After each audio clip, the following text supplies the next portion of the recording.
Yeah, it's perfect. I hate when... Are we on? Yes. I hate when a famous person, like the senior Bush guy, and the senior Bush guy, the first Bush president, and his wife, George Washington, are both in the hospital, and she's wearing a pussy hat. Oh, God. And again, I have a pussy hat. It's the Mets hat. That, by the way, I had a spot at the Stand nightclub, the new home for Artie Lang's comedy. If you want to see Artie Lang's comedy incubating, if you want to see Artie Lang's comedy in the toaster, in other words, and when you pull it up, it's not browned enough. But you get to see the process of a genius. You used to have to go to the Comedy Cellar until one of the people who books it saw Louis C.K. coming over my shoulder. Not coming over my shoulder. I'm not a female comic. Coming towards me. And said, "Get up!" What do you keep doing? What is that? I just want to make sure your levels are okay. Yeah, but it's so distracting. Because Dan is, by the way, Dan has officially burnt out on the show. And me, but what are you doing, Dan? Just, it's fine. Stop it. Are you going to do that all the time? No. It's so distracting. Dan's perfected the fake laugh with the adjusting level. Like, it's a very hard thing. It's a very hard combination. It's like a diver doing the kip roll into the freestyle. He goes, eh. This is what I say. And then he adjusts. Huh?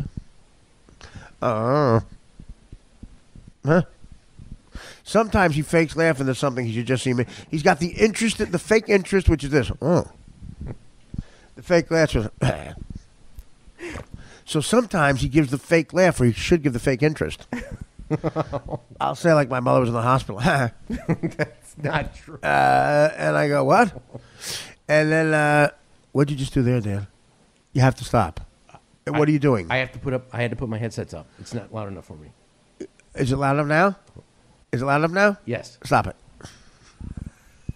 It's very distracting.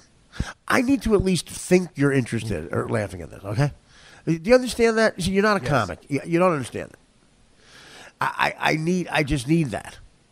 I know it sounds ridiculous, but there's a reason David Attell hates you. I saw you. What is wrong with you? You got a sickness. Get it out of your reach, like you do with me with the microphone. Okay. No, I'm kidding. Can you not control yourself? There's something wrong. Yeah, you have a job. What do you mean there's something wrong? There's something wrong. It doesn't sound right. Yes, it does, Dan. Okay. You have an illness. For me, it's not. Okay. I'm fine. It's in your headset? Let me just change something real quick. My headset. Can I change something real quick? Do you have Flippin's number? Is it your headset? Yeah. All right. Dan apparently something's wrong with Dan. So why do you do it every day? What you were just doing? You do that every day. You adjust. You adjust. By the way, lame Cubs hat, dude. Just get the traditional Cubs hat. Okay. Is that better? That's better. So why didn't you just do that before? I didn't know what the problem was. I do. Are you okay now? Yes, I'm okay. You can't find this anywhere else. You can't find this particular conversation anywhere else. Some of you might go, what about Andy Cohen's Bravo show?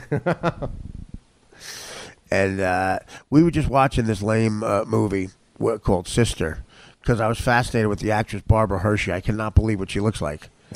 Barbara Hershey looks like the guy who started Hershey. Now, I heard that was a nickname because she likes black guys. Oh, God. Her cousin Edna Ovaltine. That's when Florentine was dating Robin, I called him Jim Ovaltine. Not to his face. Oh, God. When he was dating Robin Cruz, I say Jim Ovaltine.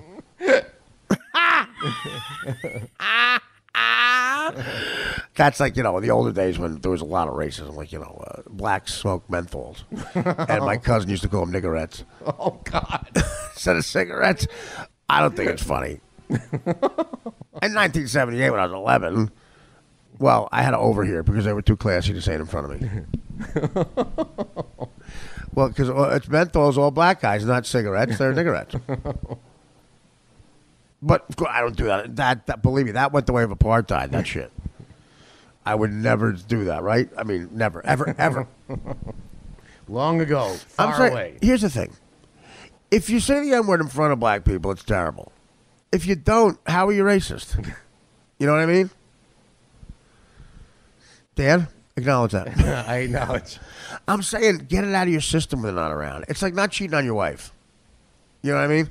If you cheat on your wife, well, Dan never had to go through being rich and famous. But if you get rich and famous and you don't cheat on your wife, you begin to resent your wife. Do you understand? Because she's the only thing standing in between you and fucking 11 strippers in Vegas. With Oh, God. What? Excuse me. Sometimes a school teacher you're dating stops you from fucking 11 strippers in Vegas. What? What's that? Oh, that's our phone. Yeah. People still have the number. Should I answer it? Go ahead. We're having fans call the phone. We have to get into that. You people know I gave out my number on Twitter. Hello? Hey, how's it going, Artie? Hey, man, who's this? Oh, this is Logan from Oregon. Okay, well, Logan, you're on the podcast. We're recording. Do we have your permission to use your voice? Fuck yeah, no shit, really? All right, just don't say the N-word. Oh, I'm sorry. Oh, yeah, okay. So, in other words, pretend you're not watching the game. Oh, okay, we'll do. Pretend you're not watching University of Oregon and lose your money. We're kidding. Listen, I got to tell you one thing. Here's what this is for our podcast. You people, you probably same Twitter, same podcast people. In other words, my cousins. I gave out on the air yesterday my home line number, which is what Logan's calling on, and my cell phone to tweet me, or no, not tweet me. You can do that anyway. Text me, personal text and personal numbers, because the day before I couldn't make it to a show at Foxwoods, and I wanted to prove to people it wasn't drugs. I was fogged in. We couldn't see anything because of drugs. No, everyone got mad. They should have got mad. I felt so bad. Foxwoods was being great, as they always are. And so was Bill Blumenreich, the great promoter. So I said, I'm going to tell all the people that were there to call me personally, and you can come backstage to the makeup show, or I'll get you tickets to another show. And Logan, who wasn't there, calls. And I love it, though, because Logan is clearly a fan. And thank you for... So Dan and I, for the last 24 hours, non-stop. The phone line in the building went out at one point, and I got a call from Verizon. Or Springsteen would say, I got a call from Verizon. We're going to pitch something to Bruce later. Logan, how are you, buddy? Now, what are you a fan of me? Oh, fuck, I love you, Artie. You're the best, man. Yeah. Thank you. Thank you. Now, what do you, do you subscribe to the podcast, or do you steal it? I'm a thief, dude. Yeah. So that's fine. I mean, I was mad at one point, but now who cares? So you have an 11-year-old brother who can steal it? Yeah, exactly. Do you really steal it? Yeah. Yeah. Okay, that's. I mean, listen. I'm poor, man. Well, it's a quarter a day. Really, I mean, what do you? Honestly, buddy, I'm not judging. How old are you? 26. I'm gonna start judging now. Okay. Oh, man. Okay. A quarter a day? What do you? Are you? Well, it's Monday, and you're not. You're calling at 8:18. Shouldn't you be getting ready for your job as the head of IBM? Yeah, seriously. Yeah. Hi, it's Logan. Yes. You IBM motherfuckers, get ready. This don't change for internal bowel movement. Do you have a job now? Yeah. What do you do to make less than a quarter a day? What? I'm a nurse. Work at a hospital. Oh, okay. Well, actually, that is a calling. Absolutely. Yeah. Good for you. That's a calling for gay people.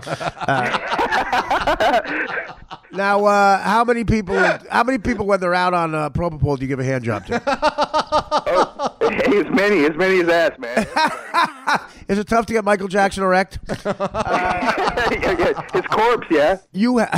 See, you got a great sense of humor. You see so much. By the way, you see so much darkness, and that's because there's an uptick in black doctors. But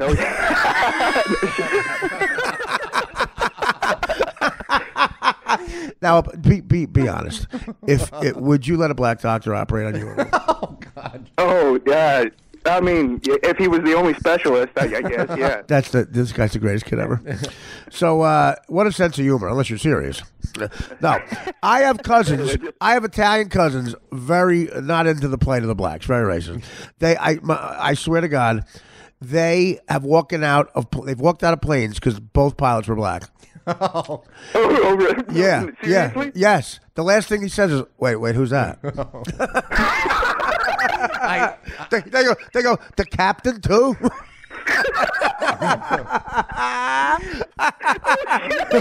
Look at Logan. I love him.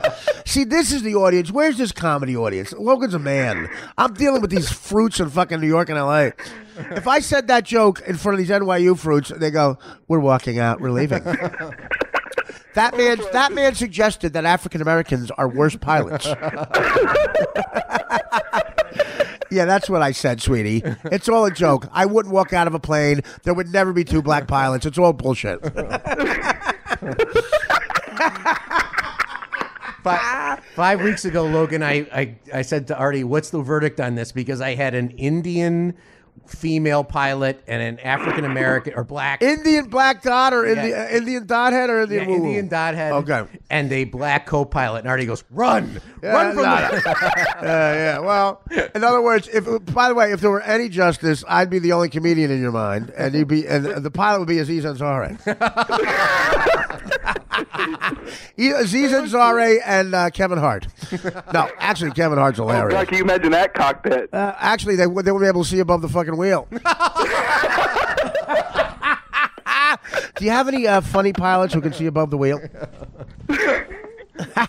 Yo, this your motherfucking cam, Kevin Hart. We're going to be flying at altitude, motherfucking 36 miles down, that mile. This is Aziz Ansari. I am the co-pilot. I know by law I speak with stereotype. See, we're getting inundated with calls. Yeah, There's another call already. But Logan is the best. Now, Logan, what are your what are your aspirations? Do you hope to one day become a doctor and afford $0.25 a day for your favorite comedian? Yeah, that is my biggest goal in life right now, Artie. Let me tell you something. I don't mind that you steal. Well, maybe do you steal from the hospital too? I use some Vicodin. My question is, where do you draw the line at stealing? Read the commandments. Are you Catholic? Write a podcast. That's where I cut it. You're a good man. Don't worry about it. Just try to get your friend to pay. Now, but you have a calling, dude. I have seen what you really. Thank God, there's people like you. As Elton John says in the song Mona Lisa's and Mad Hatters, I thank the Lord there's people out there like you. Of course, I mean people who give you a hand job on a probable.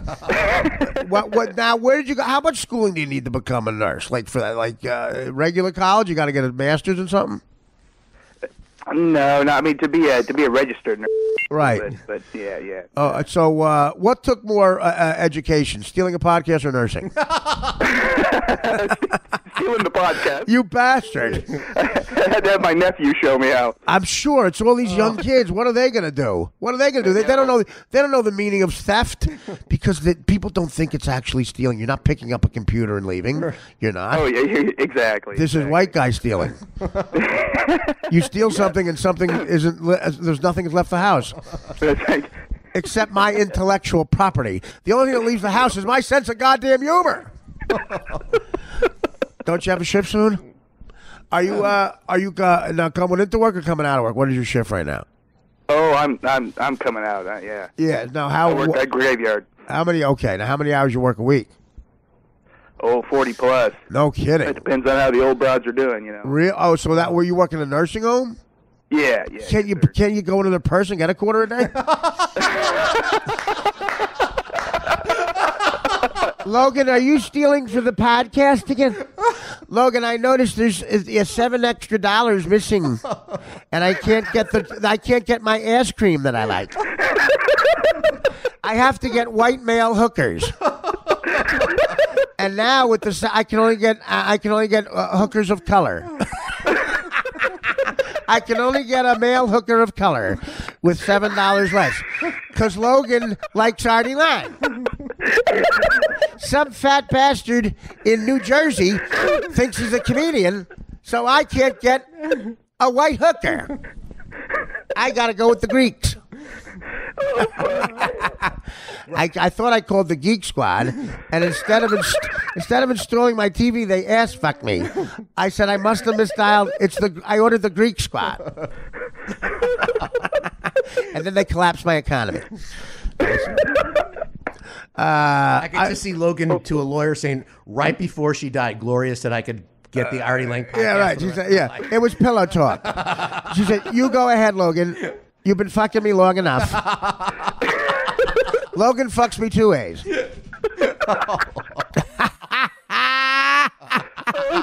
Logan, why does it say above my mouth, Carmen Electra's pussy?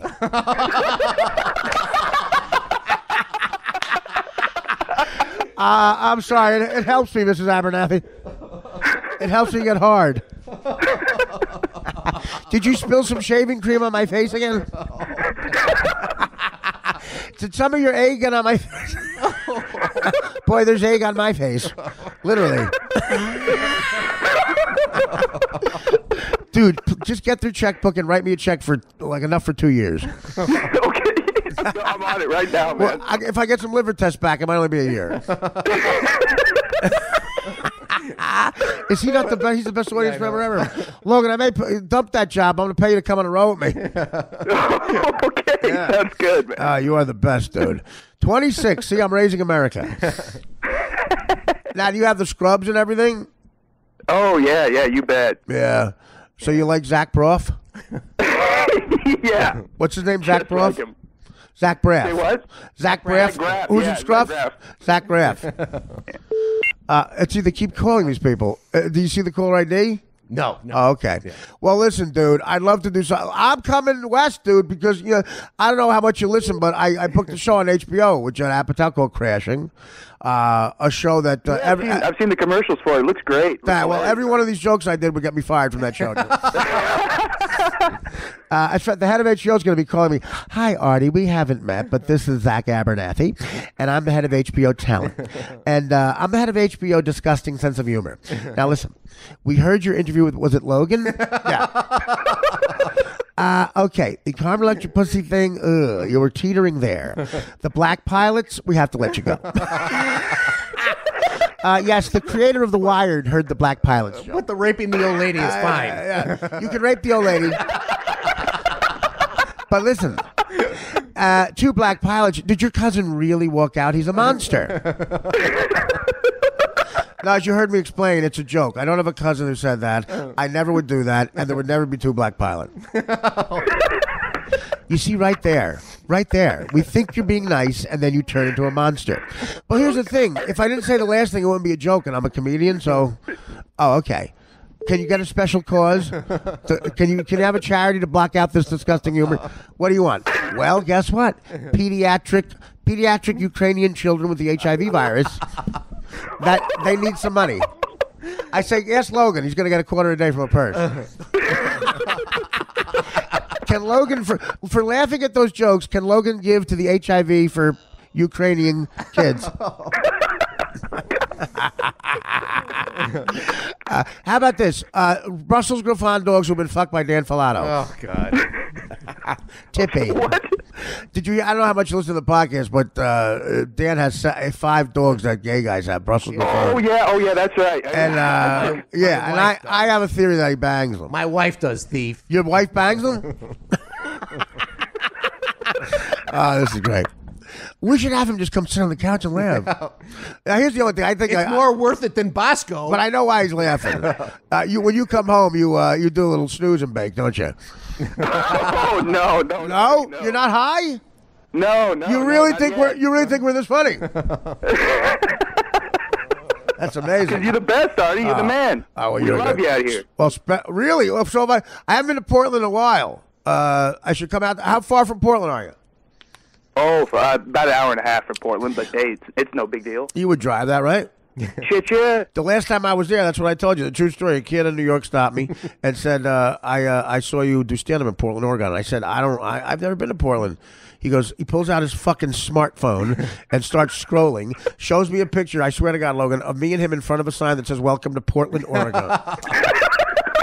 I look like Keith Richards coming out of Studio 54. And I go, what did I do there? He goes, you did stand-up. I go, were you there? He goes, yeah. I said, how'd I do? He goes, you seem drunk. As does Logan. So for the crashing thing, we're coming out we're doing a whole East Coast swing. And, of course, like, to make sure Trump gets reelected, we're flying over every other state. We're flying over Wisconsin like Hillary. We have Hillary's pilots who fly over Wisconsin. Hillary Clinton's buckle in. We're nonstop over Wisconsin, Michigan, the deplorables in Montana. And I'm going to go out there and we do San Francisco. And then, of course, the liberal media stops. No, I should book Portland just for fuck. I want to meet Logan now. Portland and Seattle. You get a lot of. You know what I want to? We do, right? Yeah. Listen, I want to meet you. I got to meet you, Logan, unless you're willing to mail the morphine. A lot of these uptight younger kids are not willing to mail the morphine. Mitch Hedberg, got it, Artie. one of the best jokes Mitch Hedberg ever had, and you could tell the first time I saw him do this, he looked like he said, should I say this joke, because he's looking at time if it's true. He said, you know what I love about my FedEx dealer? My FedEx delivery guy, he's a drug dealer, he doesn't even know it. Funniest line ever. When we were kids, you might not get this reference, Dan will like this. I swear to God, ask Deej, I was this quick on this joke. Chicks we were talking to at a bar, cute chick, she said she worked for Federal Express. I said, does that mean if you come to my house, you absolutely, positively have to be there overnight? Which was their slogan, Logan. I love you. I love this kid. I love you, Artie. Oh, you're the best, man. Well, you know what? We're gonna get your info, and what we'll do is when I come out there, I swear to God, for that swing, I'm gonna try to book. It'll be my own show. The HBO PR guy, I'm going to say, can we go to Portland? He'll say, where? I left there. As soon as they let me out of the locker, I left. The guy who put me in the locker stayed and became a male nurse. No. You have to get back to bathing the feet of people, so we got to go. We're going to get your... And when I go to Portland, dude, you come backstage. We'll do, man. You could bring your life partner, I assume is also a nurse. And no, you bring whoever you want, man, and whatever weed you're smoking. Secondary smoke on this will be great. No, honestly, we're gonna get your info, and we're gonna when I go to Portland, please come, or any show you see. Honestly, on the website, you come by. All right, backstage and we'll hang.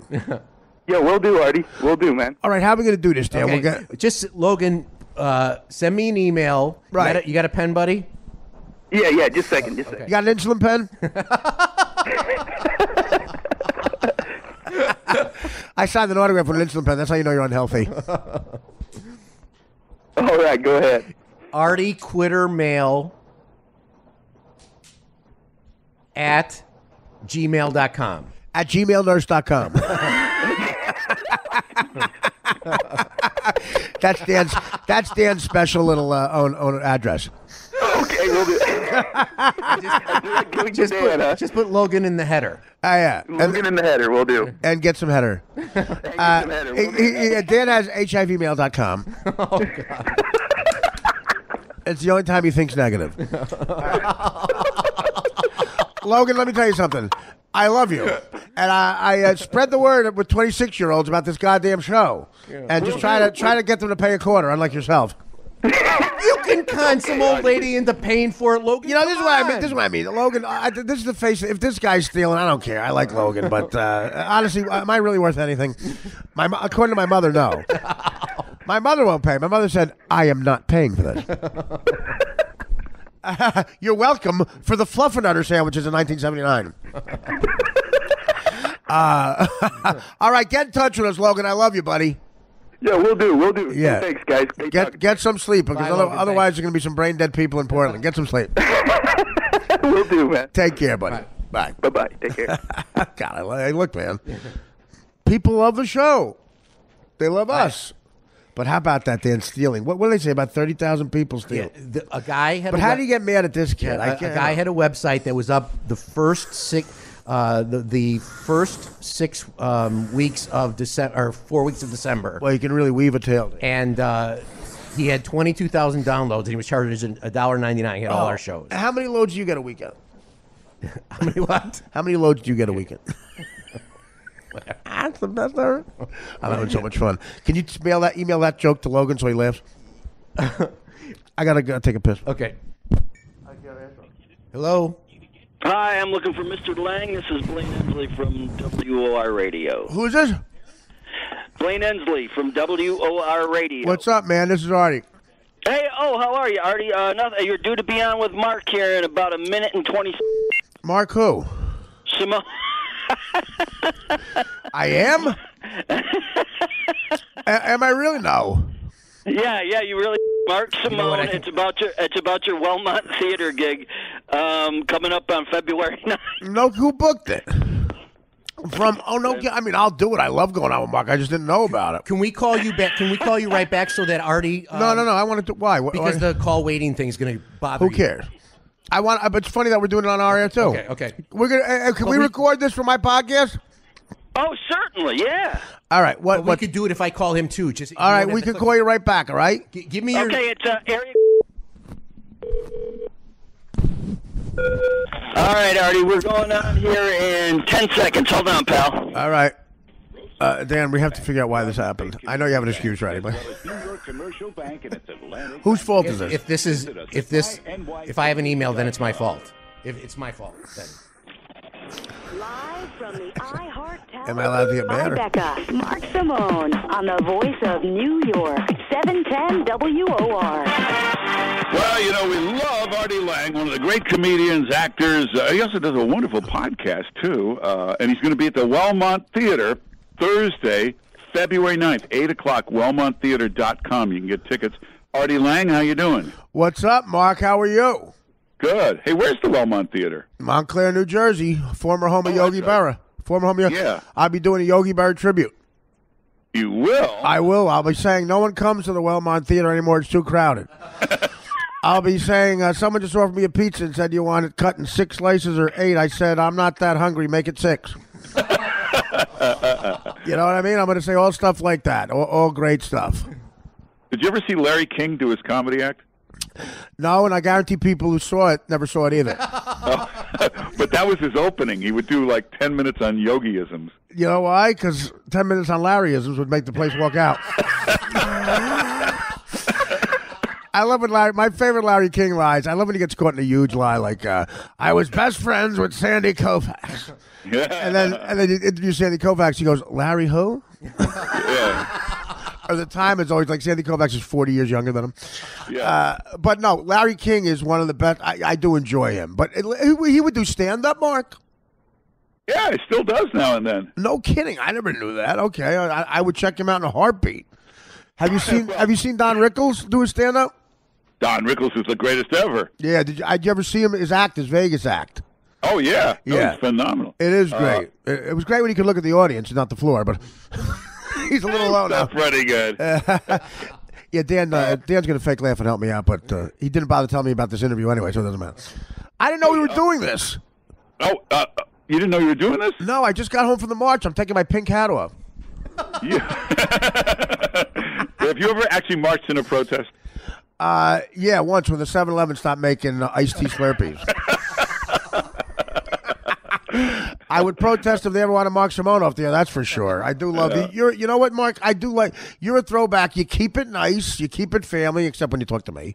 And you're entertaining too, and you're very knowledgeable. I do, and you're very nice for having me on all the time because it's a different. Oh, I love having you on. I wish we would have you on more if we could find you. I had to track you down sometimes.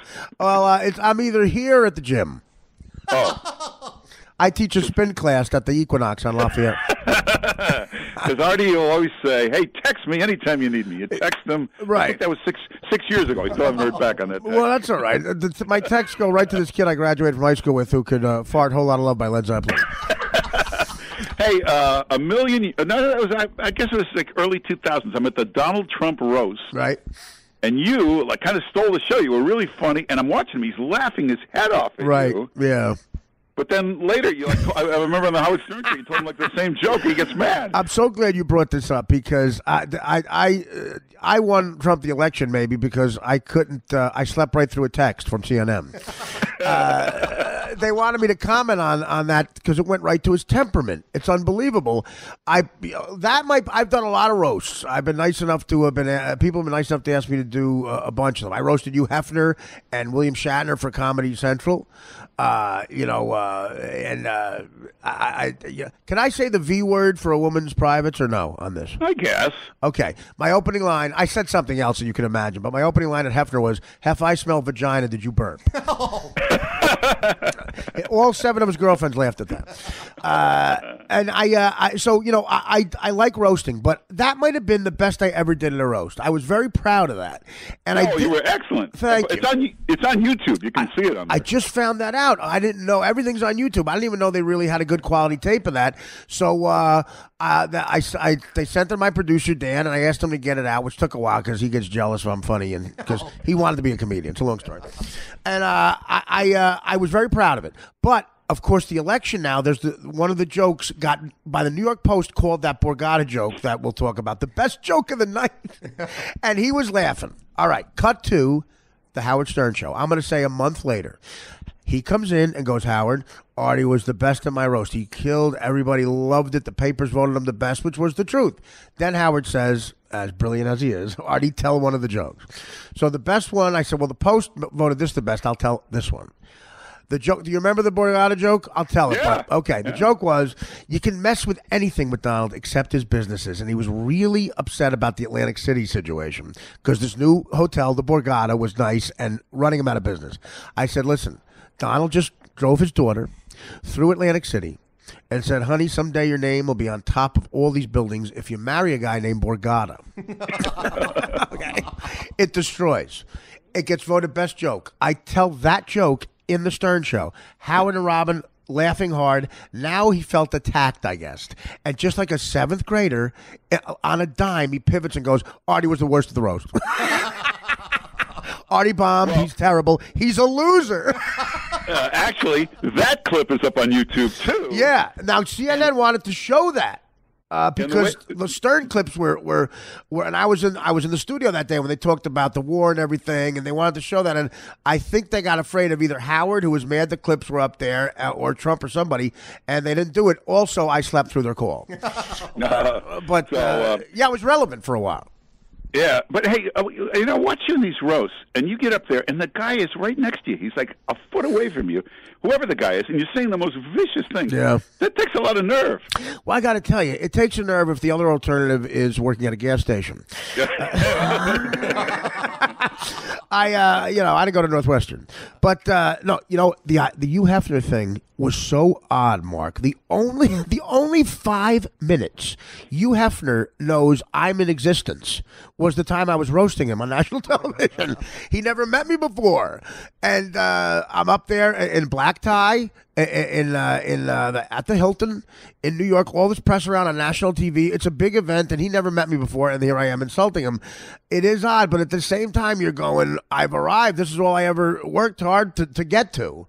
And I was asked back a bunch of times. You feel like you're a comic who is a relevant comic, so it was fun. For me, it was fun, Okay, but if you were just doing your act, and he happened to be in the audience, whoever the celebrity is, you make a introduction, make a little cute joke, right? But when it's a roast, they're the most vicious, cruel jokes on whoever it is, and it's gotten worse. Yeah, all you guys are fearless. The guy's a foot away from you, looking right at you. You're right, and we get vicious with each other, and it's become a way to get a movie career.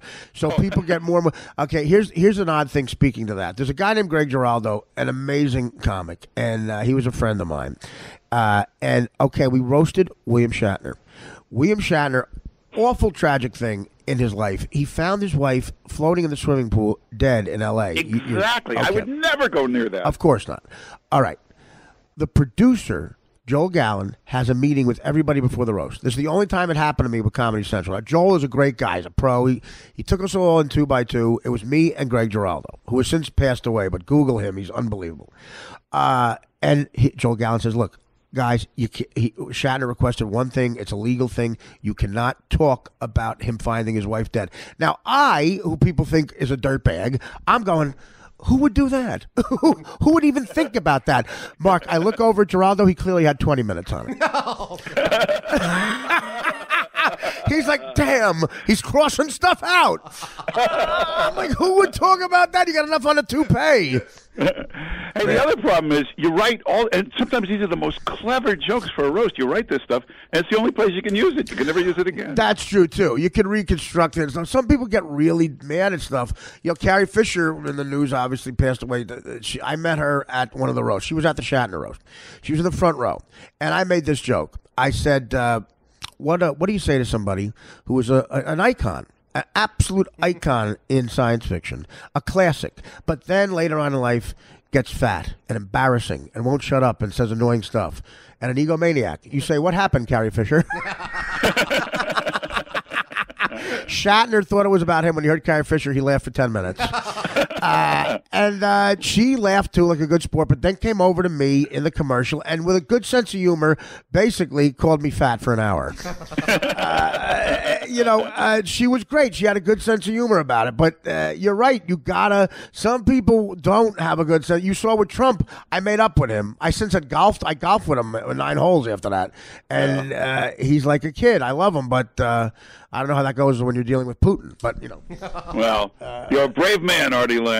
So are you. Will you come back with us again soon? Do we have to wait another year? Listen, Mark, anytime. I just have to get better people working for me. I literally was doing my podcast. You guys called. We never. What a coincidence! We'd have done the show right through this. I gave out my home number on Twitter, and I like doing that to hear what classic people call me. And we have them on the air. We never take calls on the air. We wouldn't even known about this, it's terrible. But he does an excellent podcast. Now, where do people go to get the podcast? ArtieQuitter.com. It's all one word. ARTIE Quitter.com. I don't have ArtieLang.com because that's a Japanese porno site. Wait, did you say Artie Twitter or Artie Quitter? Quitter. Yeah. I say discouraging things. Oh, okay. ArtieQuitter.com. ArtieQuitter.com. Make sure you go see Artie Lang at the Wellmont Theater. It's Thursday, February 9th. You go to WellmontTheater.com, but do it right now because he always sells out. Yeah, it's great. I'm going to be again a tribute to Yogi Berra. I'm going to do all things Yogi did. Sell those things. I'm going to have a kid on stage with a coke problem. Everything.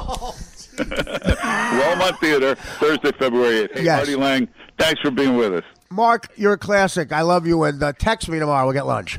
All right, take care. Be well, buddy. Take care. Are we off the air with him? Yes. Make sure. Yes. All right, this is great. You're going to see the inner workings of me. What you just heard is unbelievable. I didn't know. Now, by the way, I'm not goofing on Mark Simone here in any way. Mark Simone is a legend here in the tri-state area. Absolutely. Nationally, Dan, don't kiss ass now. No. And a Sinatra guy. Okay? And I love him. I'm always on with Simone. I'm the type of guy that Mark Simone would probably call a slob. But he's not. Mark has a great sense of humor. He actually likes me because he's a cool guy. And he could talk to me or the mayor, that type of thing. Actually, I could talk to the mayor. But I don't eat pizza with a fork. I would love to do, I love doing interviews with Simone. That's my point. I don't, I'm not some big shot. I have to do Fallon all the time. Actually, I think he hasn't called. But I didn't know about this interview. You just heard me hear about the interview 4 seconds before I did the interview. Now, I don't want to toot my own horn, but not a lot of people would do a better interview than I just did. I just did a live interview on radio. I had 3 seconds to prepare for it. Dan, say something. It's my fault. At least fake compliment. I missed it. It was great, and it sounded great through the microphone rather than on the phone. Thanks, Marconi. Oh, Dan wants credit. Listen to him. Good one, Dan. Dan is the one who switched it from the phone to the microphone. Do you see how he wants? What do you think I'm going to say? Wait, Dan. Forgetting telling me about the interview. That's nothing. You really saved it. You saved the day by switching it from a microphone. You're unbelievable. It's all true. I know your psychology. No. Dan times. When he opens the door, he knows when I'm naked sometimes. He times seeing me by mistake all the time. Oh, sorry. That ass ain't so flat. Have you been doing crunches? All right. Explain, Dan. Whose fault is it? It's my fault. Dan has 4 schedules laid out. 4 schedules laid out. And you just heard on the air me hearing about an interview for the first time. But instead of firing you, By the way, the only person ever firing a guy who makes more than him. This way. Instead of firing him, I'll tell you why they'd fire you. Because most people would have looked like an idiot just now. What am I plugging? What am I going to talk about, Mark? I'm on. That was live. What about live radio? I'm not going to be funny. I have to prepare. Let me call my joke writers. No, you're working for a comedic genius. Yes, I am. Stop it, Dan. Because you know you're wrong, and now you're kissing my ass. Usually you resent my genius. God. And I let people know who you are. You know Einstein's assistant's name? No. You don't see after E equals MC squared, Einstein and Dabney. And Dabney McFruit from Menlo Park. Anybody know Edison's assistants? No. No. Why? Because he's not Artie. Edison is to the light bulb what I am to comedy. You know CNN right now is doing a show called The History of Comedy. And I'm not in it. I'm in a show called Artie's History. No. But it's a show that Sirius is producing. Is that another Hanks one? Yes, absolutely. Dan's saying Hanks like he's in the business. Tom Hanks. Well, we talk about it. Hanks the Angry Dwarf.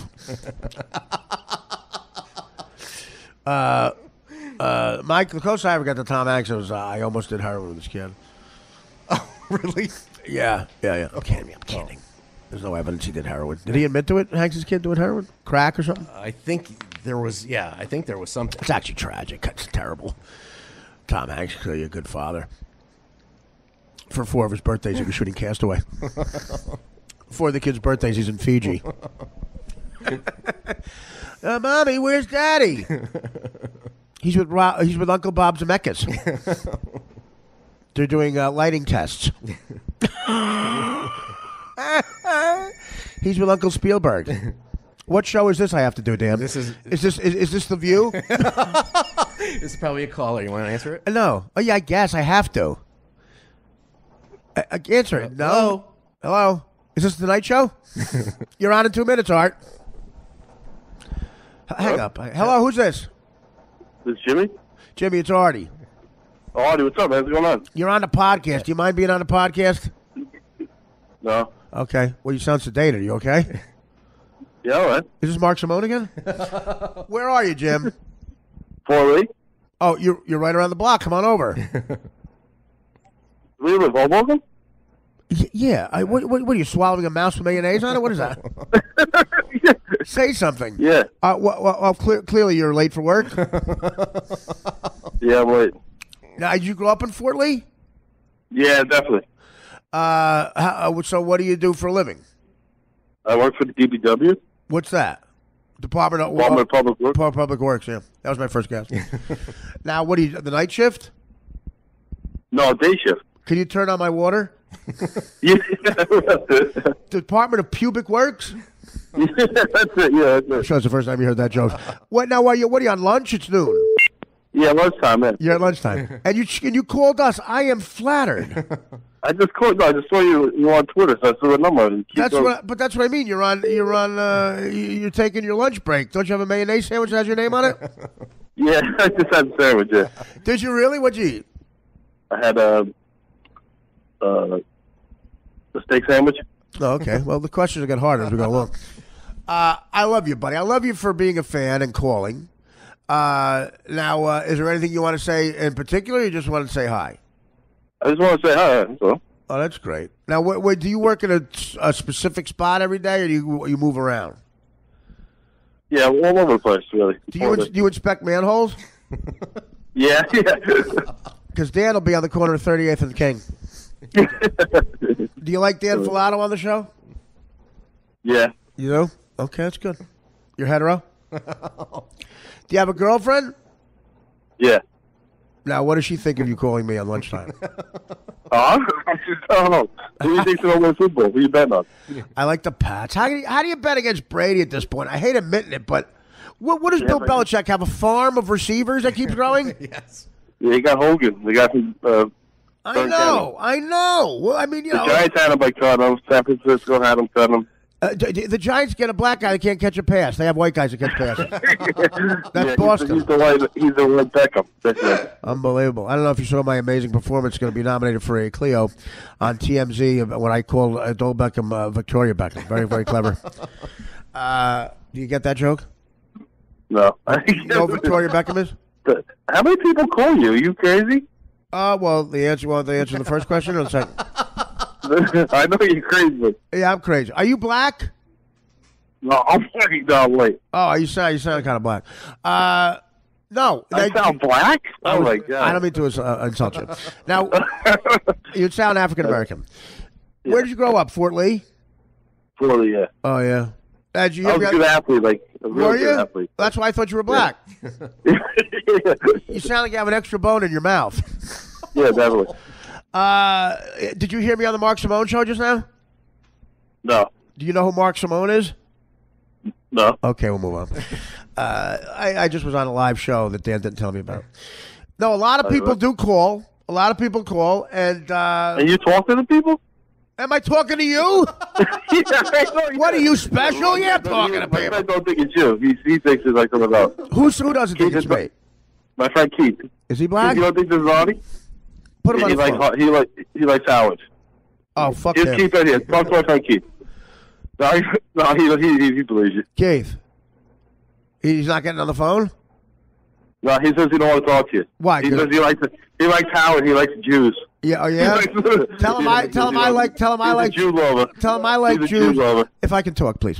Tell him I like Jews too. I just hate lying, fucking filthy ones. Yeah, he hates Howard. Yeah. Tell him I guarantee him in history when this all plays out, he's gonna know I was right. Yeah, he loves Howard. This guy. Oh yeah, does he love Marcy Turk? Does he love Gary the Conqueror? Yeah. Does he love the 4-hour stories about cats? Yeah, he listens to that shitty show stuff. And he doesn't want to talk to me. How dare he? No, you don't want to talk to Artie. We talk to Artie. He's going to talk to you. Just break his Well, balls. what an honor. He loves fucking Jews. Jesus. Do you mean orange juice? What are you playing at the Borgata? I went to see you at the Borgata like 4 or 5 years ago. So what are you? Howard, never the Jew boy was there. Howard was there. No, listen. I love Howard, and I just don't like Marcy Turk brainwashing people. No, Howard was good. Howard's the most talented guy ever, except for Dan. And why don't you like him anymore? well, it's a long story. But ask one of the E guys that got fired 20 times. Yeah. You don't see what he's doing? Read the transcript of the trial. No, yeah. you should like the show. I love the show. Do you miss? Yeah. Do you? But I don't listen no more. You a guy. I don't listen no more. Oh, you're a good man. Who am I talking to? Keith or the other guy? I'm Jimmy. Keith's the other guy. Keith won't talk to you. Keith loves fucking Howard. Man. He still listens. Yeah. Tell Keith. He still listens to that shitty show. Tell Keith he's a fucking scumbag. Yeah, Keith. He says he's a scumbag. No, I'm not Howard. I meant Keith. Yeah, no, he's talking about you, Keith. Is He Keith? loves Howard. He loves. You said that. Does Keith still eat this? Is he still on a steak sandwich? Yeah, no, he just said he didn't have a sandwich. Tell him I love him. You guys are around the block. Come over. Yeah. I can teach you how to do Dan's job in 2 seconds. You want a job? Where? Can you remember this? Mark Simone tomorrow. That's all you have to know. All right. Now does Keith have his own phone? Put him on the line. Keith, yeah, your own phone? Will you talk to him for 2 minutes? He don't think it's you. He says you're someone else. Oh, really? Who do you think it is? Elliot Orphan? Yeah, Elliot. Listen, I love you for being a supporter, though, dude. But honestly, I got cupcakes here I can't eat because I'm a diabetic. Do you want them? Keith, he has some cupcakes on. Keith loves fucking cupcakes, yeah. Forget that. You know what? He likes Jews and Keith, I haven't been cupcakes? out of business since you left the Howard. Does he like Jews and cupcakes? That's the name of my band, Jews and Cupcakes. Yeah, definitely. I love you two guys. If I give you an address, will you come over? You're around the block. Oh, you want the address? Are you ready? You got a Keith, pen? you ready for the address? Oh, yeah, I'm ready. Okay.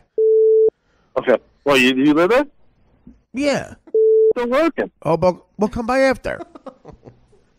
I'm After working work? too. We're technically we're both talking to work. Oh, what do you do? Talk to you. God. I'm doing the podcast. What do I do? I'm doing the podcast right now. All right. Are you happy with your performance here? Or do you want to do it again? I don't know. I mean, I think we could punch up a few things. Yeah. No, dude, for being a fan and for calling, I love you. You're a good man. Honestly. All right. Now, do you have any children? No kids. No. Oh, great.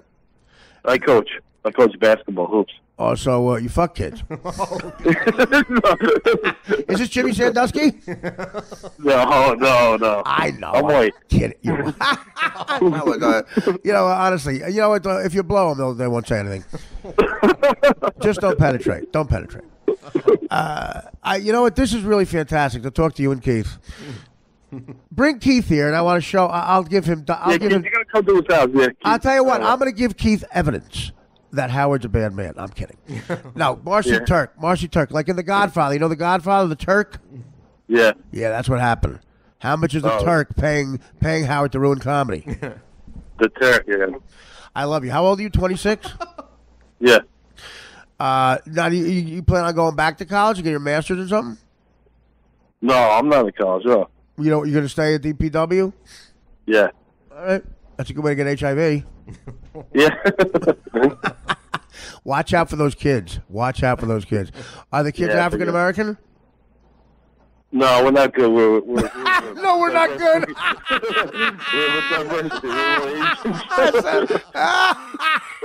We should just end the podcast right there. That's the best line ever. No, we're not good.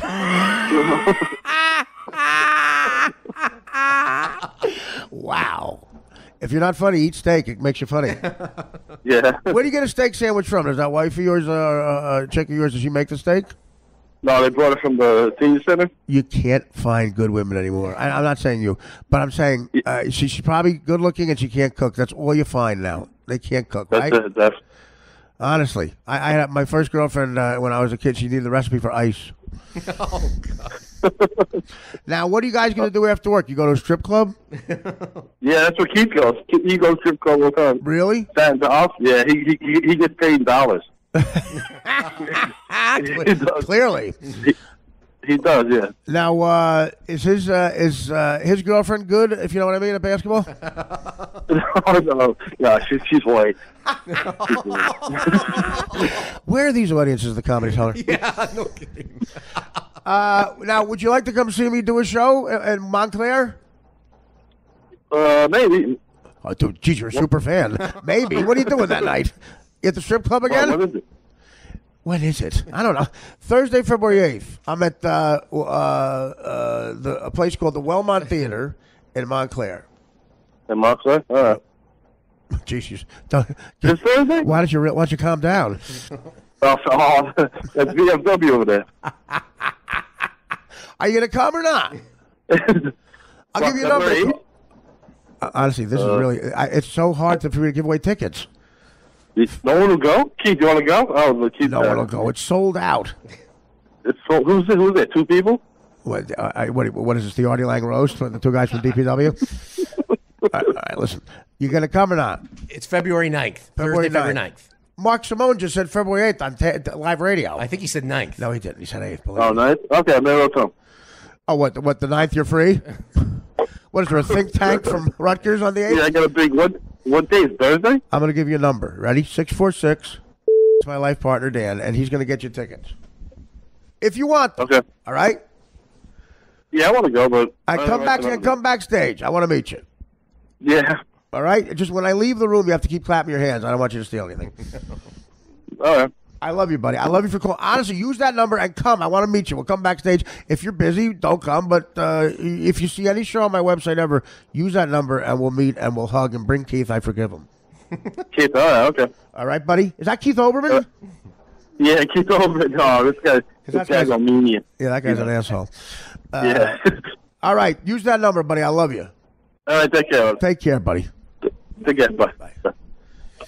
Dan, what do you keep looking down in shame? You can laugh too. Help me out somehow.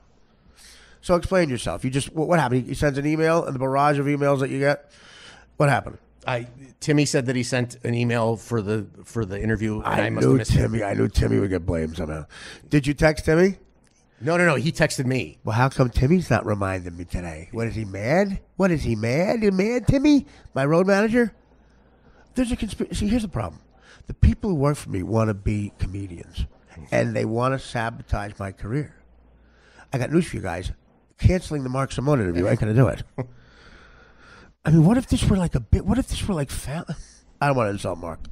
But I want to realize, guys, I'm always humble. Do you realize I'm always humble? I don't say shit. I want you guys to realize what you just heard. I went on national radio 3 seconds after I found out I was going on national radio. It's probably the funniest Mark Simone interview ever, besides 2. The other 2 times I was on. No preparation. Nada. And this is the 3rd out of 360 podcasts we've taken phone calls live on, maybe the only one, because I happen to give out my landline. Do you realize if that weren't the case, I wouldn't have done the Mark Simone show? Because we unhooked and he would have plugged it. We can't find Artie on Twitter. Artie missed another show. Who gets bashed? Artie. Does it say Dan didn't see an email? No. Does it say Timmy? No. Artie gets bashed. Fine. You guys aren't into your jobs anymore. Sorry. It was You're my not fault. into your jobs anymore. I know. I'm not into this anymore. But I've been Artie for a long time. Do you realize when I stopped being into me, it was the mid-'90s. Just as I got on TV, I had to slap on a fake smile and go through this bullshit. Cut to Dan getting work.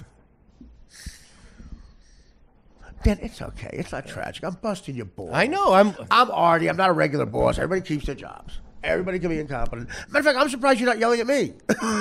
Dan usually finds out a way to yell at me for this. Well, because of you. Because you're an asshole, I forgot. I never said Do you realize you're an asshole and I forgot? I should be the one upset.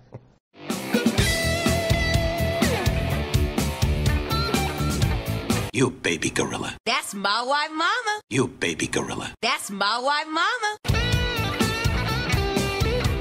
We're back on? We're back on. I want to explain to you what's happening here.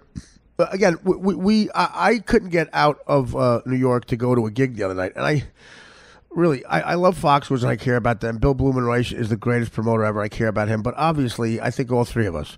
I can only speak for me. I care about my fans the most. I mean, you listen to my fans. I felt so terrible. They were online when they found out I couldn't make it out of New York. Online, the fog was you couldn't see through the fog. You couldn't see through it. And it came real quick. It did. Within like 20 minutes. Like Adrienne Barbeau. She was in a movie called The Fog, big tits. Google that, young kid, you'll laugh your ass off. So I'm sitting here watching George Foreman talk about InventHelp. He claims he has friends at InventHelp. I don't think he's met any of them. Call my friends at InventHelp and say, I invented a thing that takes fat out your burgers. He was doing an interview once ago. You really invented? Yeah. I said to the scientists, I got a machine that takes fat out your burgers.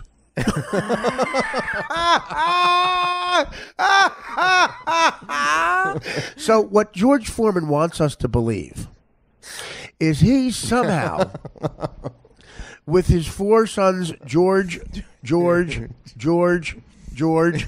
5th son, George, and his son who moved out of town, George, and the guy driving him to take the phone call, his son, George, and his daughter, Georgetta, were sitting around with his wife, George, and he somehow, while he was lifting weights, invented a machine that takes fat out of your burgers.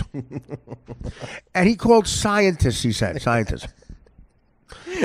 I call scientists.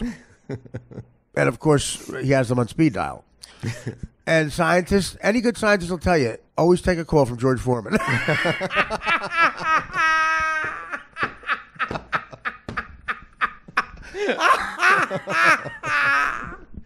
First thing they teach you at MIT. The first thing they teach you at MIT, no matter what you're doing, if you're working on a cure for goddamn cancer, always take a call from George Foreman. Honestly, if you're about to split the goddamn motherfucking atom, if Einstein was at E = MC something, he just needed the squared. And as he's about to discover the squared, and George Foreman calls, he stops. He would have stopped. to take a call from George Foreman. And what George says happened on the other line with Einstein and the other scientists. He said, Albert, yeah. George, I'm splitting the atom. Theory of relativity. I got relatives. Right. Go ahead. Listen. Are you splitting the atom? Adam who? Ferrara? No. Adam Levy at Daily Mail? No. I could call him with this shit. No. What is it? Okay, Mr. Einstein, you ready? Yeah. I invented a machine. What's it do? Take the fat out your burgers.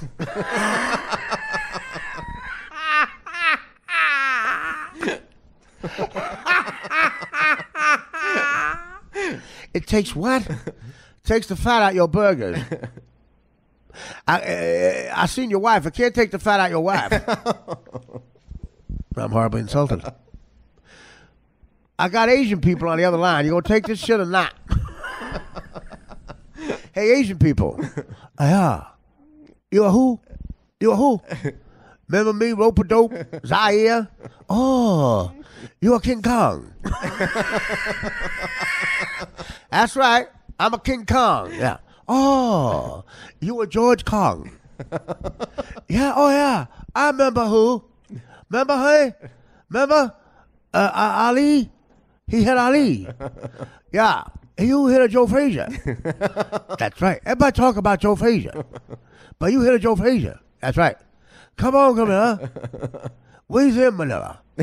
That's right. I'm from Manila. I bought Marco shoes. I bought Marco shoes. That's right, the bitch with shoes. Yeah. That's your leader. Oh, yeah.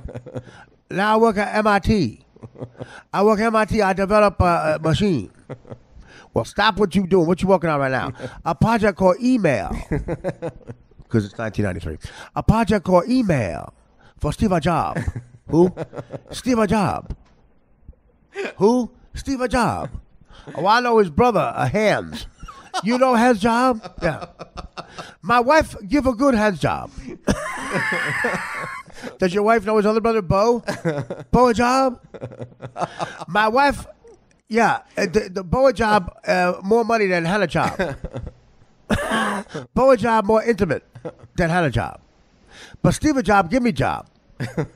Steve job give me job. My wife give you Hannah Bo job. Now we're on the right cylinder. Well, tell your wife take the dick out your mouth and you put the email down for a second. Okay, honey. Honey.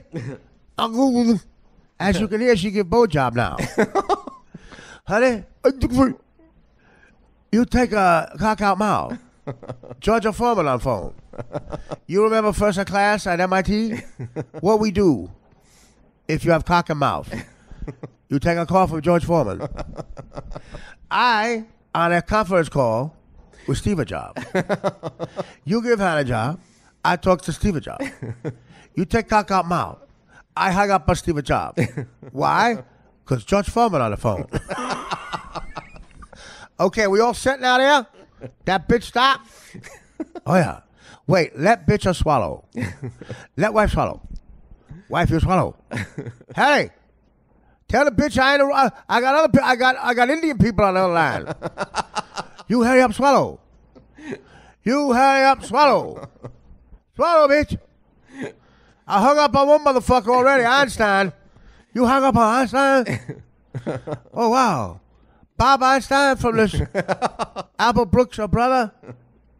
Albert Brooks, her brother? He out of business because Adam Sandler. All right, I'm hanging up. Hey, is this the Indian guy? Yes. Who is it? It's George Foreman. Oh, George Foreman. Let me tell you something. Hey, wife. Stop inventing. I'm inventing the Slurpee. I invent the Slurpee machine. I talk to you, George Foreman. What's the first thing they tell you when you're at MIT? I at Harvard. If George Foreman call, if an uneducated boxer call with 9 kids with his name. Right, I'm lapsing into Jay Gouda. Now, what do you have? I'm on. We're on a conference call. I tap in. I tap in with wife. You motherfucker. I told you not to do that. Wife give a hand job now. She listens.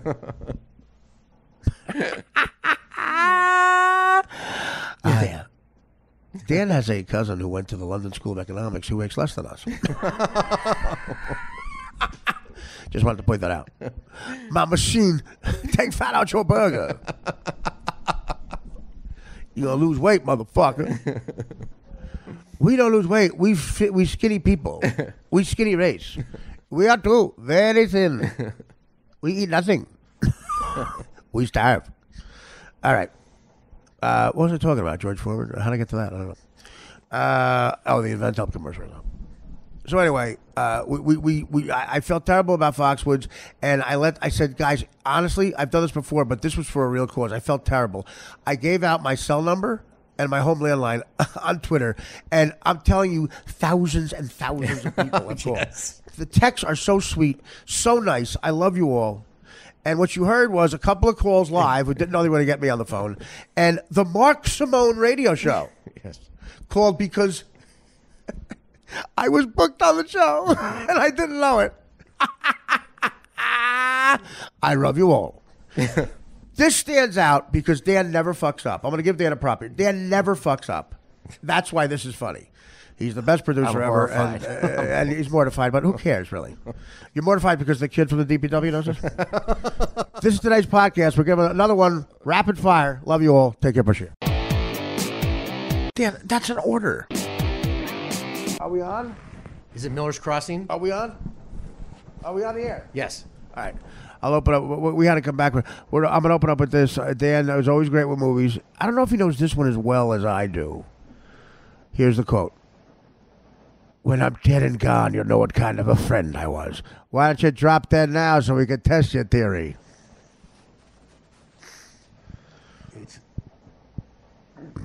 It's not Miller's Crossing. It's not Miller's Crossing, but I'll tell you why it's an interesting guest. This film was made right around when Miller's Crossing would have been taking place. Not the shoot. And it's not a comedy. No. I laugh at lines because of where we're from, because we're lunatics the way we laugh at Goodfellas, but no, it's not a comedy. It's a hardcore drama. Is Cagney in it? Lacey is. I don't know. Fuck. On the waterfront. I was going to give you the hint that we're sitting in the city, but how anyway? The guy, well, I'll tell you what happens. If no one from on the waterfront, this is what happens down there. A guy comes down who's a loan shark, and the boss. Again, this didn't go on when I was there. The boss says that, like, look, if you're gonna, these jobs are gold. These jobs are gold. All we want in return is if you're gonna take loans from a loan shark, use our loan sharks. If you're gonna bet with a bookie, use our bookies. All right. So this guy comes down to take loans, and they know he's a guy who's a vulture with them. So this guy Dugan, who's amazing in On the Waterfront, amazing. And this is one of my favorite lines in movie history.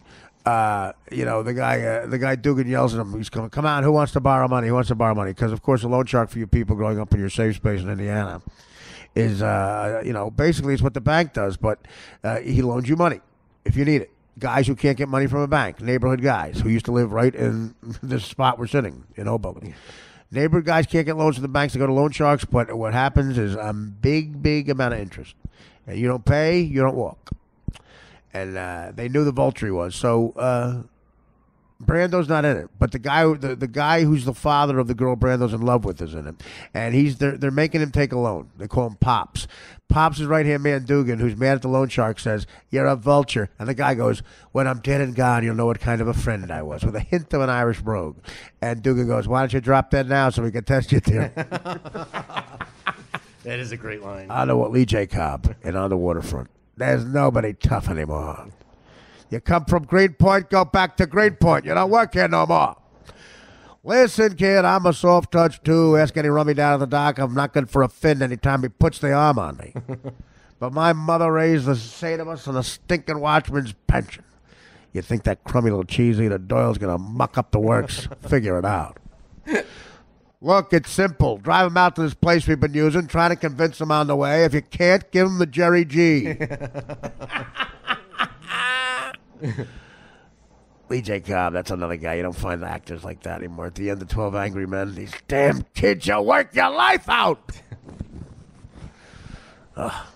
Acting on it. 12 Angry Men, the original film, it was a play. And of course, instead of Henry Fonda, we got Tony Danza. But Dan laughed at that, not me. Tony's connected.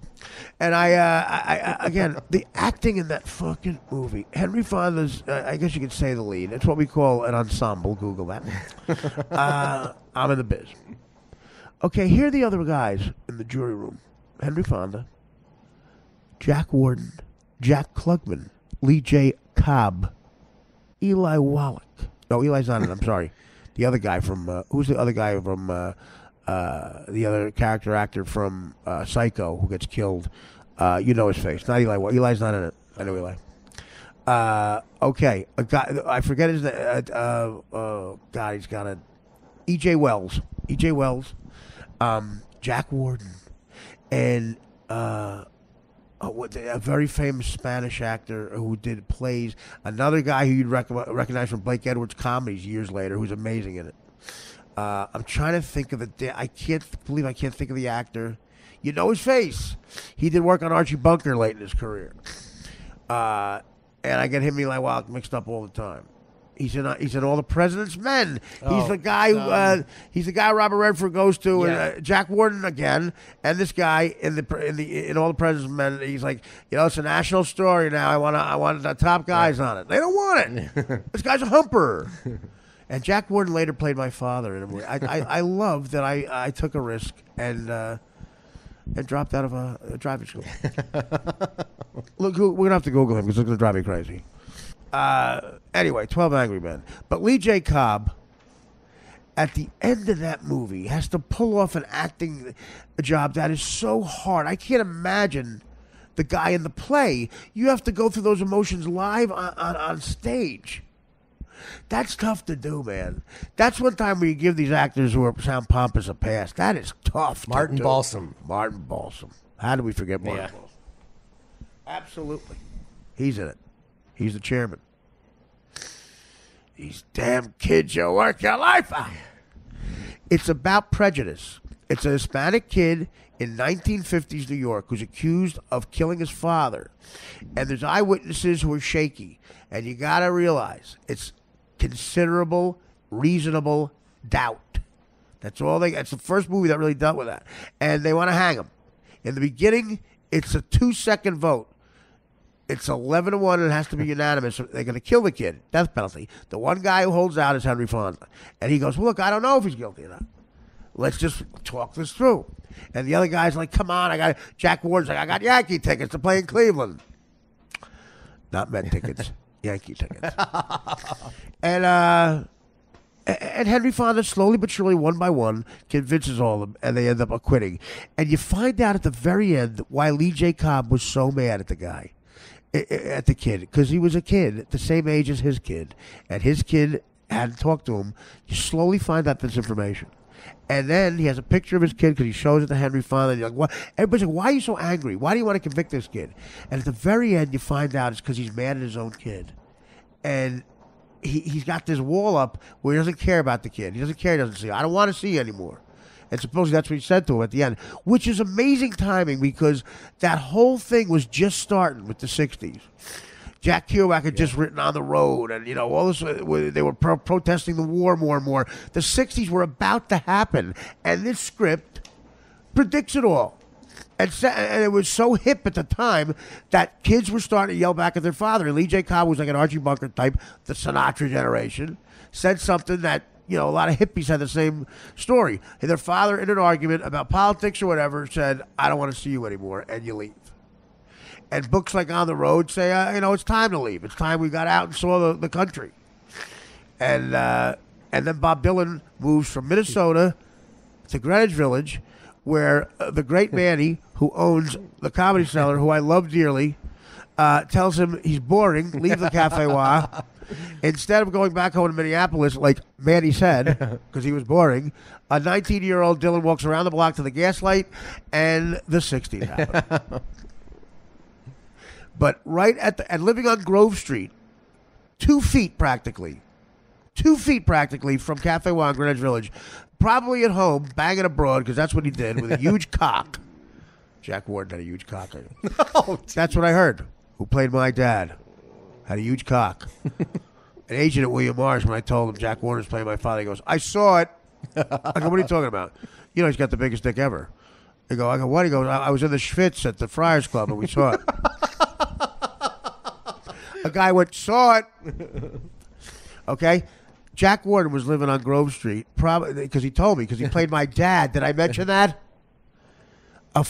From Manny telling Bob Dylan he was born. I said, Manny owned his great son, Noam, owns it now. Noam is such a great guy. Big Stern fan, big Godfather fan. I love talking with Noam. And Noam is Manny's father. Noam is Manny's son, I mean. Manny, who owned that place, was such an interesting... Everybody loved Nick DiPaolo loved him. Like, Patrice...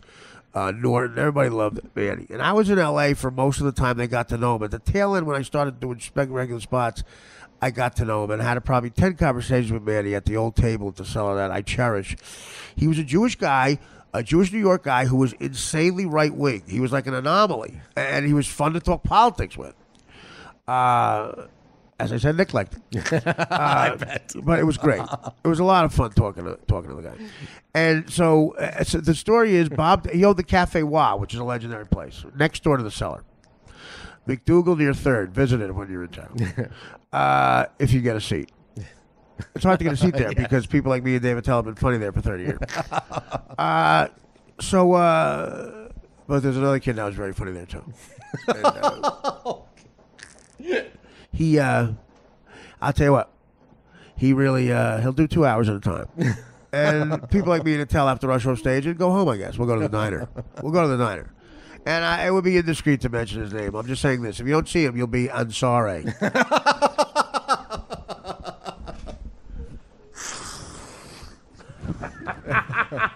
You'll love the way he has Azizes in the jokes. All right. Should I answer it? Watching him do stand-up, he looks like he's making Aziz money. What? No, who is it? No, don't answer it. Okay. Everybody's calling. We have to. But anyway, I got to the story. So he goes in and plays a song for Manny. And Manny, who owned the Cafe Why wanted to perform there, Manny told him, I don't know. I would move back to Minneapolis, kid. You're kind of boring. And I was saying to him, what song did he sing? Blowing in the Wind? Was that the one? So he goes around the block, Dylan. Like, what if everyone said no? He goes around the block and goes to the gas light. And they take him, and that's it. Now, Manny, to his credit, never wavers. He goes, I still don't see it. But I said, business-wise. He goes, business-wise, I missed that one. Great guy. Great fucking guy. He didn't miss Hendrix. Didn't miss the Schwartz who could play guitar. So anyway, and right a block from that happening was Jack Warden lived on Grove Street. Wow. And he said it was a parade of broads. He, too, had a line in his bedroom. No dudes. As I say, the 60s didn't happen yet. But and he's on the waterfront. He's in 12 Angry Men. So Lee J. Cobb at the end, you realize all at the end, the reason he doesn't like this guy is because of what he just a conversation he just had with his kid, and then you realize in real life these guys think on the side of the kid. You know, these are all actors, progressive people. Henry Fonda gave birth to 2 of the biggest liberals on the planet, shoved through that canal, and not the greatest dad though. Doing Mr. Roberts on Broadway for 14 straight years while Jane's experimenting with weed with the hip hop Parisians, and Jane's on top of a cannon in Hanoi giving the enemy tips, and he's doing Mr. Roberts. Palva, that's my favorite Cagney. Palva, Robert, Palva, where's Robert? Where is Robert? Where is my plant, Palva? Where is my plant? Palva, where's my plant, Palva? My plant is missing, Palva. Jack Lemmon won the Oscar for that. So amazing. Yes. And the old man played by a little guy named William Powell, a fucking throwback to Class. or Mr. Gottfried. Good man Gottfried. It ain't Gilbert Gottfried, it's William Powell. Myrna Loy and William Powell. He's in it. And Palma. Palma? James Carey. Palma? Where's my plant, Palma? What are you doing, Palma? Why are you not on liberty, Palma? Why are you not on liberty? I told these gentlemen, where's Dolan? Where's Dolan, Palma? I told these gentlemen they could not go on liberty. Why is Mr. Roberts on liberty? Palma, why is Mr. Roberts on liberty? And where's my plant, Palma? I told you no drinking on the main deck. Why are there women on the main deck, Palma? Palma! Who is mixing moonshine scotch, Palma, in your cabin? If it's not you and Roberts, who is it? Who's the colored boy? Are you blaming it on the colored guy again, Palma? James Cagney gave his recently they played James Cagney's American Film Institute Acceptance Honor Award. Yeah. He gave the greatest speech. You know, he had the thing where he did the shoulders. Right. He goes, that shoulders thing I borrowed off a guy who used to hang out on the corner of 1st Avenue and 78th Street. He would do this all the time. And when you said hello to him, he wouldn't go through the energy of saying hello. He would point to you like this. That's Cagney's speech at the AFI. I want to die. I was born too fucking late. That's what's great about New York. James Cagney, and by the way, for you people under 30, Google James Cagney. I'm not going to tell you who he is. Google Bob Dylan. Exactly. Google Manny. Google me. You know they won't have to Google? Ansari. Why are you doing a set, Ansari? Dave Attell was just on stage. Why is that, Ansari? I'm going into Hannibal Lecter. Hey, Ansari. Hey, Mr. Roberts, you tried to get liberty. I ate your liver with some fava beans and a nice Chianti. Everybody gets claustrophobic. Everybody needs somebody else, even loner serial killers. What did Hannibal Lecter want from Jodie Foster for all that information, for helping her kill the worst serial killer? What did he want? I want to see a tree. Did he want certain terrorists to be released in Kiev? No. I want to see a tree. I want a window. I want a window where I can look at a pond, some water, a beach, a kid flying a kite. I want a window. What was your name, Jodie Foster? Agent Starling. Starling? Agent Starling. I want a tree. Because they think he's going to be a typical asshole and go, what do you want? You want us to put, some sort of virus in the reservoir in Milwaukee? What do you want? No. I want a tree, a bush, grass, something. I want to make the guy next door commit suicide after he throws cum in your face. Excuse me, did that guy throw cum in your face? Well, I'll have a little chat with him. Clarice was her first name. Clarice. Clarice. I want to see that movie with Patrice O'Neill. Patrice. Patrice. Obese. Reese Witherspoon. Reese. Reese. Are you married to Ryan Felipe? I want to see him in a window. Yeah. I forget my original point. Yes. Anyway, we're calling somebody? Yes. Kevin. Here's a backstory on Kevin. Kevin's one of the guys who couldn't get in the other night. He wrote me a 15-page letter. 15-page letter about how he got gallstones, he waited on line once and couldn't get in, blah, blah, blah. He tried 3 times to see me. Once he was in the hospital. The other time I was in rehab. And this happened the 3rd time. So we're going to call Kev. This was the goal. I feel terrible. Foxwoods is so great. Bloomin' Rice so great. It's on me, but it's on the fog, really. But because I screwed up before, I felt terrible. This is what I'm doing. I'm calling people, Give them an opportunity to text me, email me. I'll get you in to Friday's show, if not another show, any show on my website. We're calling Kevin. He doesn't know we're calling to give him free tickets. Hello? Kevin? Oh, no way, man. Kevin, you know why I'm calling you late? Because I just took 4 hours to read your letter. I put that together when I was fucked up, and I read it the next day. I'm like, what the fuck did I do? Well, dude, well, when you read it again, how about editing? Do you remember everything? Do you remember? I fucking sent it. Do you remember everything you said when you were fucked up? You have a lot of comments about Jews here. Just about. The only thing I know about there was the pig Jew fucking burp. From Howard. Oh, I love you, But buddy. I took the Jew part out. That's all right. Well, it'll be left in this. It's still a pig burp. It'll be left in this.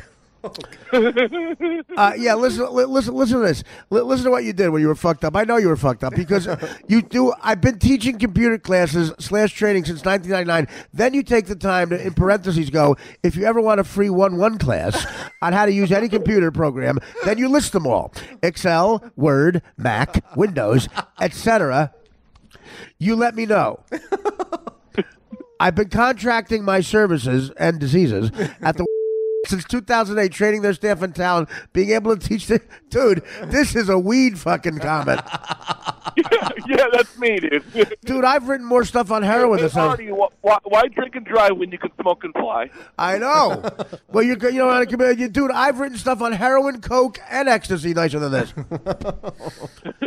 Actually, you lost your dad. I feel bad about that, and of course I did, and me and you have that in common, along with, I don't know, everyone else on the planet. Yeah. But I listen, I feel bad that you couldn't get in. One time you couldn't make it. One time I was in rehab / crack den. And I don't know, I feel bad about it. But can you come Friday? Yeah, I just bought tickets 3 o'clock in the fucking morning. All right. Are they charging you? Bro, Wait, I got AA. I'm an AAX. They're charging you for tickets? I just bought 2 more because I saw that front row available. Oh, you bought 2 more. Front row available. I just sent you an email update. All right, well, listen, don't update me anymore. I kept it to a paragraph, dude. Don't update me anymore. Listen to me. You're the reason I did this, buddy. I'm glad you got tickets. I wanted the 2 tickets to be on me. Shit. Do you have 2 other people who want to... Listen, you got 2 free tickets more if you want to bring anybody else. Okay. Can you think of 2 friends that you have? No. Do they know you're friends with them? No. Can you send me over 2 hookers? Dude, yeah, me and Dan.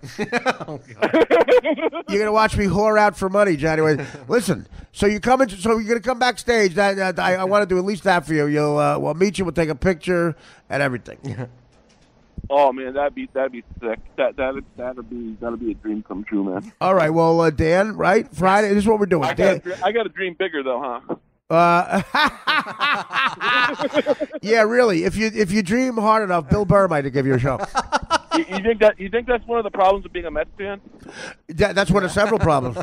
You know those girls at the march yesterday had those pink hats? They call them pussy hats. You can also wear a Met hat. Did you even get to the Met part, or you stop reading? Yeah, absolutely. I got to the Met part. I got to everything. I read everything. And quite frankly, I'm sending you a shrink too. Dude, when I watched you back in the day, it was like I was watching my own life. Well, that's the best compliment I ever got. We just had different drug choices. You were watching You with a Job? Yeah, pretty much. You're a good man, buddy, and we're gonna. I was a sucker that woke up every day, but then again, you woke up early. No, dude, I appreciate making you laugh, and I appreciate you supporting us. And what I want you to do is come backstage. Listen, here's how we're working it. Danny's going to take everybody. Text Danny. We'll give you a number if you want to text Danny Friday, and he'll tell you exactly what to do. Text Danny. How do I text I'll send Danny? I'll send you the phone number, Kevin. Just bleep it out. I'll give it to you right now. You got a pen? We'll bleep it out. Ready? Oh, hang on, man. We're gonna bleep out my address later. But, I gotta find a fucking pen. You got a second? You got a second. It's gonna take you longer than a second to find a pen. Time's up. Did you run out of ink? Yeah. You know, when you're depressed and bedridden, always try your ass if you lose something. That's right. You know how many clickers I found up there? I'm like, every time I fart, why is the DVR on? All right. You got one? Dan, all right. 646. Okay, text him in the morning Friday, and we're going to have fun. I can't wait to meet you, actually. We're gonna. I really feel terrible. This time it'll happen. Okay. Hey, do you know if they're giving refunds for last Well, they're going to honor your ticket. You know, you bought a ticket, they're going to honor it. You go and use that one, you know. I think. But oh. Go ahead, no, say talk. Dan, stop. Don't talk. What happened? Because I bought the 4 tickets Saturday, and then last night I saw front row, so I bought 2 more. Well, no, those you have to. The extra ones you got to pay for, but the ones you bought before will be honored this time. You know. But they won't refund that? Well, know? are you going to go or not? I just bought. There's 2 of us. I bought 2 tickets for Saturday, and then I just bought 2 more tickets. So in other words, you don't need the other 2 tickets. No. Well, can you think of anybody to give them to? No. All right, listen, dude. I'll give you the money. All right, just kind of. How much are they? I don't want your fucking money. I want to refund you. It'll take forever. Don't tell anybody, but I'll give you the money. All right? Because you're a unique case. I don't want your money, dude. I want to give you the money. Stop arguing with me. Foxwoods will take forever. So how much are the tickets? I don't know. A couple $100. Holy shit. What do you think I'm going to do, set myself on fire? All right. I will pay you back for the tickets, all right? Just I want to meet you and try to give them away. Save me a few dollars. If you can't, I'll buy it, but I want someone in the front row, you know? Yeah.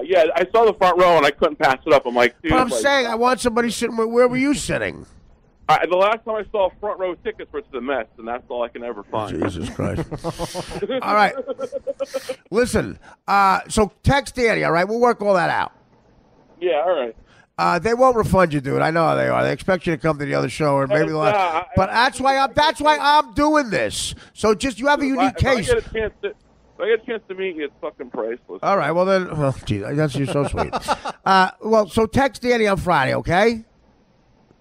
Text Danny Friday. What am I texting him for again? I'm a stoner. I already forgot. This is really, you're joking, right? To come backstage, Kev. To come backstage. Am I coming back before the show or after the show? Okay, this is unbelievable. This is like talking to Cheech and Chong. All right. Hey, wait a minute. Instead of reimbursing 2 tickets, can you cop me a room? This is unbelievable. This is like talking to the guys for the stand-ins for the guys at Half Baked. Yeah, just. Oh my God. Yeah, you can have my room. All right, honestly, because I'm leaving. I could. Yeah, just get backstage. Do me a favor. Text Danny Friday morning, okay? Can I borrow your dick too? Just text Danny Friday morning. All right. I know you have to go write a 4-page letter to Carlos Mencia. And then we'll hang out. Are you going to remember to text Danny? We'll hang out in your room. Are you going to remember to text Danny? You're going to get the room with the bowling alley. Hey, Shecky McGee. Are you going to remember to text Danny? Hey, do you like to get drunk and go on the Ferris wheel? Are you auditioning for like a night at the Improv or something? No. Listen, are you write down in big letters? Text Danny. Text Danny. All right. Okay. Yeah. And so you don't forget. Is there someone there who doesn't smoke all the weed in Montana? And there? Yeah. All right. Okay. You're okay. So, are you ready? No. You know what I'm going to call you? You want refunds? Recoup dog. Okay. Oh, you can just call me a piece of shit. I love you. I love you too, man. All right. I'll see you Friday morning unless you forget and you're somewhere else. No, I usually don't pull an Artie. Ah, nice one. Now, you don't have tickets that night? Do you have tickets that night to see Gabriel Iglesias, the fluffy guy? No, I'm not interested. All right, good. All right, buddy. I will see you Friday. All right, I love you. Come backstage. I love you. All right. Bye-bye. I'll bring some gravy. Absolutely. You do that. All right. I love you, buddy. All right, bye. Bye-bye.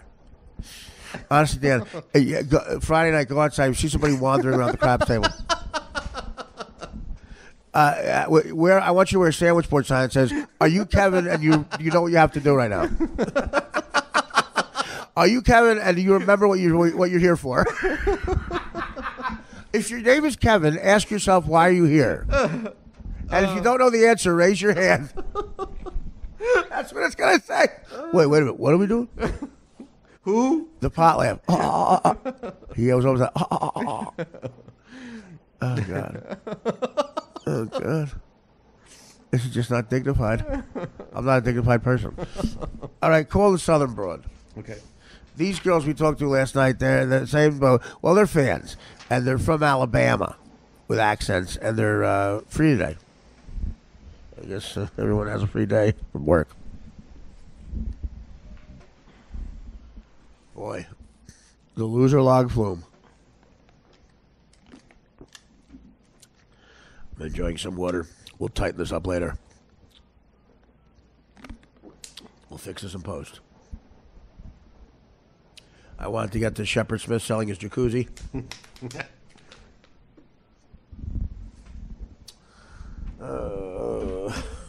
We should do this every day with the fans. I know. Whitney was Whitney is Southern Broad, right? Yep. And the Southern Broad. I want to get Bianca Manos, too. Oh, shit. Hello? Hey, Whitney, it's Artie. Whitney. Whitney. Did you die Whitney Cummings by mistake? Whitney. Get her back.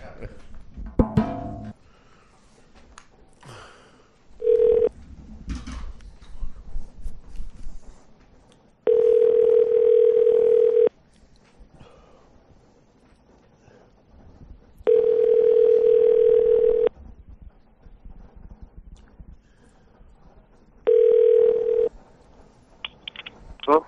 Steve, it's Artie. Hey, what's up? Hey, we're on the podcast live, but listen. Can you call, Can we talk to you tonight, like around midnight? Fuck yeah, man. All right. This is Steve for you DirecTV fans. Used to fuck with Buscetti. One time he said he was going to kill his mother or something, right? Yes. Yeah, I told him I was going to burn his house down. That's right. Okay, Artie. Nobody fucks in my house. We'll try to get that boxing match going, but Steve, we tell him we talk to him tonight. Are you coming Friday? No, he was going to come to Valley Forge. Oh, Valley Forge, you're going to Right, come. right. That's when is that? February 4th? When is Valley Forge? It is? Yes. February 4th. Okay. You coming to that, Steve? Well, like I said, I probably can't get in. I'm not 21. Oh, no, we'll get you in. Don't worry about it. We'll get you in. All right? Well, in that case, yeah, where's it at? We'll discuss this. Valley Forge Casino. It's not far from Philly. I promise I'll get you in. You and who are your life partner? Who are you dating?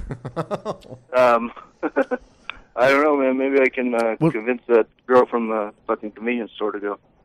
Well, is she tied up? Take the gag off her. See what she says. Take the duct tape off slowly and see what she says. No. If not, we should, you know what? Send you Buscetti's cousin. Yeah. Oh, that'd be funny. Or his mother. All right. Okay, we'll call you tonight, buddy. All right? We want to check in. All right, buddy. I love you. I love you too. Bye. All right. I'll see you. Bye. See you later. Now, who's left? And then the kid with the stutter.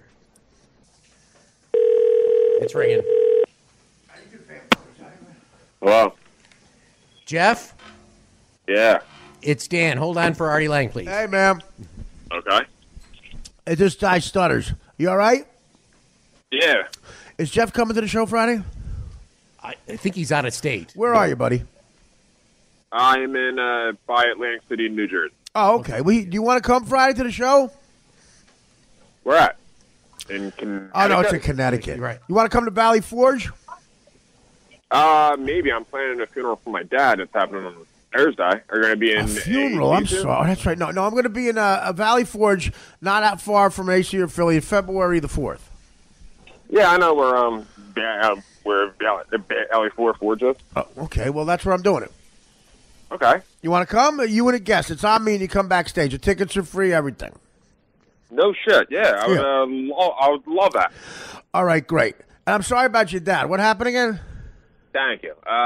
Vietnam vet. Oh, man. Stage 4, throat cancer, tied to... Well, how was it? Was the VFW good to him? The American Legion. Yeah. American Legion, were they good to him? Yeah. Good. Well, that's good to hear. All right, buddy. Well, yeah, you go do that, and we love you for being a fan. You can Valley Forge, all right? Danny's going to get in touch with you. Okay. You've got my number, Jeff. You got Danny's number. Just text him for details this week, all right? All right, thanks, Art. Love you, buddy. Love you too. Bye. All right, we honored our commitments to the girls in the South. We'll try them back. I don't know what these broads are. They didn't believe it was me last night. It took like 4 times, so they might still be not believing that. So we don't have to call the stutterer back. He's dealing with something anyway. Okay. But tonight, when we do the podcast, second one, we'll call him. We'll try the broad again and blah, blah, blah. This was, you know what, out of nowhere, this might be the most fun podcast I've ever had. Right in the middle of it, I did a live fucking appearance on WOR with Mark Simone. Google Mark Simone, people out of state. He's great. And even Dan's fuck-ups lead to good shows. Do you understand that? I'm sorry.